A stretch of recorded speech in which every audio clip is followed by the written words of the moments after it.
আসসালামু আলাইকুম। আজকে আপনাদেরকে নিয়ে আসলাম আপনাদের সামনে একটি চিকেন রেসিপি। দেখেন এখানে একটা ডিমওয়ালা মুরগি, তো এখানে 2টা মুরগি অবশ্য। তো দেখতে পাচ্ছেন যে মুরগির ডিমগুলা। তো এখানে আমরা রেসিপিটা স্টার্ট করে দিলাম।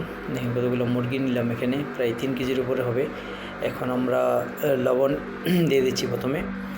এখন পরিমাণ মতো কিছু তেল দিয়ে দিচ্ছি, কারণ যেহেতু আমি তেল একটু কম খাই, এখানে তেলটা একটু কম ব্যবহার করব। এখন তেল দেওয়া শেষ। এখন গরম মশলা কিছু আস্ত এগুলো দিয়ে দেব।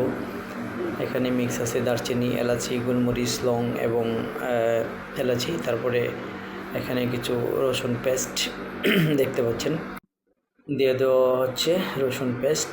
তারপরে এখানে আদা ব্লেন্ড করা, এই যে আদা রসুন ব্লেন্ড করা, এটা দিয়ে দেওয়া হচ্ছে।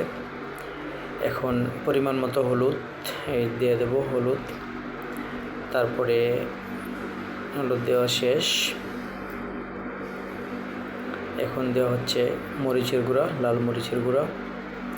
দেখতে পাচ্ছেন খুব সুন্দরভাবে লাল মরিচের গুঁড়া দেওয়া হচ্ছে এখন।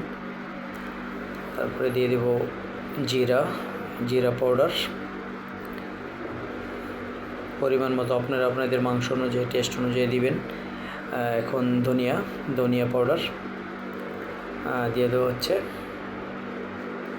এই যে এখন পেঁয়াজ কুচি এগুলো দিয়ে তারপরে পুরোটা ভালোভাবে মিক্স করা হবে। তো আপনারা দেখতে থাকুন কিভাবে এটা মিক্স হবে।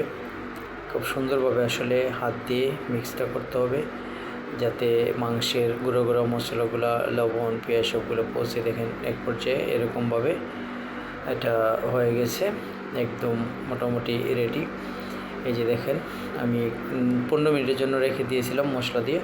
তারপরে এরকম এখন আমি বসিয়ে দিলাম চুলাতে। এই যে দেখেন আমি এখন বসিয়ে দিচ্ছি, কারণ যেহেতু এটা জিন্দা এবং শক্ত মুরগি, ডিমওয়ালা মুরগি, দেশি, এই কারণে হয়তো আমি মুরগিটা ফ্রাই করে নিই, এমনিতেই বসাইলাম।